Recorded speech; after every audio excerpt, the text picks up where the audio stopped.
Corona से मौत पर दिल्ली नगर निगम ने किया है क्या दावा, ये जरा देखिए।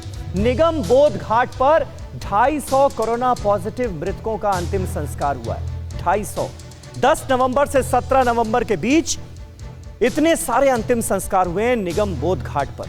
आप अंदाजा लगाइए कि कितनी भयावह महामारी है ये, और अगर हम लापरवाही कर रहे हैं तो इसका अंजाम क्या हो सकता है। ये आंकड़े जो हैं ये बहुत दुर्भाग्यपूर्ण हैं और हम सबको डराते भी हैं, लेकिन हमें ऐसा लगता है कि कहीं ना कहीं इस बीमारी से, इस महामारी से डर जरूरी भी है। वहीं 10 नवंबर से 17 नवंबर के बीच ये इतना बड़ा आंकड़ा सामने आया है। और हमारे संवाददाता जो हैं वो मौजूद हैं इस वक्त। पीयूष पांडे हमारे साथ मौजूद हैं निगम बोध घाट से ही।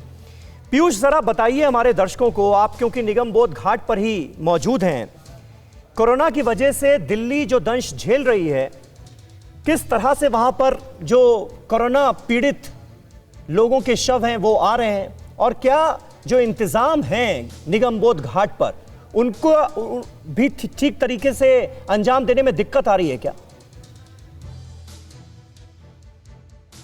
जी समीर, बिल्कुल। बहुत सारे जो शव 1 नवंबर से जो बढ़ोतरी हुई है लगातार शव आने की, इस बारे में हमें निगम बोध घाट के प्रशासन ने बताया कि आमतौर पर जो शव आते हैं उनको एम्बुलेंस लेकर आती है, उनके साथ डॉक्टर्स आते हैं, और उनके जो शव आते हैं उनके आमतौर पर जो तीमारदार होते हैं वो नहीं आते हैं, या फिर उनके परिजन भी नहीं आते हैं आमतौर पर। और शव का दहन जो किया जाता है वो डॉक्टरों और बाकी जो यहाँ पर निगम बोध घाट में लोग हैं उनकी मदद से किया जाता है, क्योंकि आमतौर पर जो शव जो आते हैं उनके साथ में जो लोग होते हैं वो अस्पताल के होते हैं, और परिजन इसलिए नहीं आते कि कहीं कोई इन्फेक्टेड ना हो जाए। सबसे बड़ी बात यह है कि निगम बोध घाट के जो प्रशासन का ये कहना है कि 1 नवंबर के बाद से लगातार बढ़ोतरी हो रही थी, और 10 नवंबर के बाद से वो बढ़ोतरी और तेज़ी से हो गई, और इसके बाद जो आपने बताया कि जो 10 नवंबर से 17 नवंबर तक के आंकड़े थे वो 250 के करीब हैं।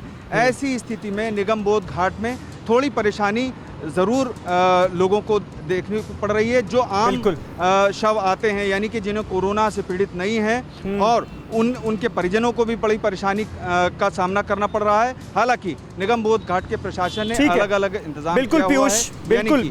बिल्कुल आप बने रहें पीयूष हमारे साथ। फिक्र आपकी, सोमवार से शुक्रवार रात 9 बजे सिर्फ TV9 भारतवर्ष पर।